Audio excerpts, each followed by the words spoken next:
Today we are reading My Professor Can't Possibly Be This Shy, a leisure read discovered in the Library of Philia in the Grove. In terms of classification, it would be considered young adult romance.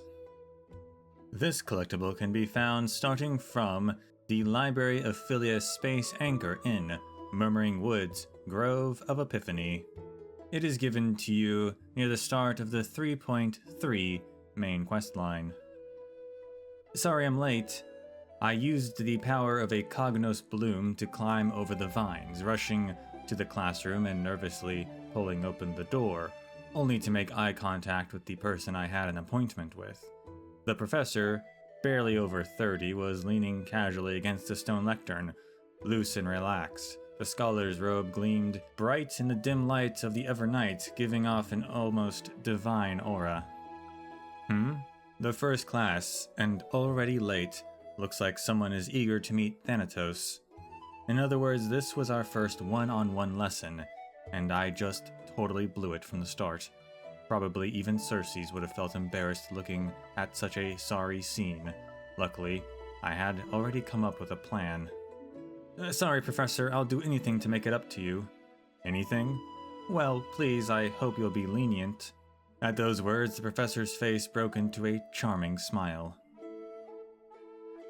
Then I want you to teach me. Wait, Professor? I want you to break down the points in this paper, word by word, and explain them to me slowly. Although there was no mirror here, I could guess that my face had turned red from the sudden and direct request. But, Professor, I'm still just a student intern. Isn't it a bit too early for me to do something like this?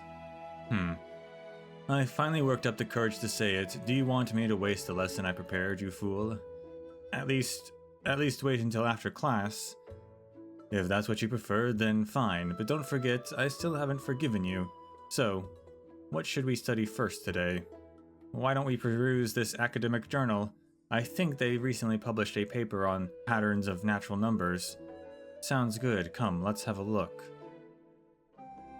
The research paper was immensely valuable, but I couldn't even grasp the basic arguments, as I was too deeply engrossed in the professor's sharp gaze. He looked so rational when he was immersed in numbers, nothing less than I'd expect from the professor I cherished so much. After that, we experienced an enriching lesson. We wandered through the classical literature exhibition, eagerly absorbing the newly compiled Titan Faith studies.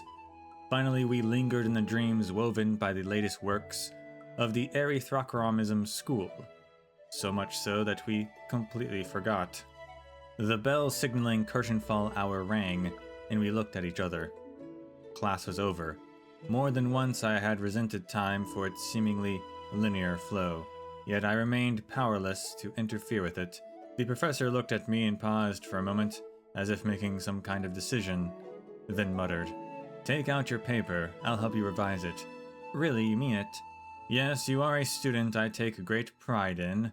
I've been considering this for some time. Professor, let me understand your thoughts, your research, your everything. No further words were needed. Two seekers of knowledge driven by instinct began their deep exploration of ideas.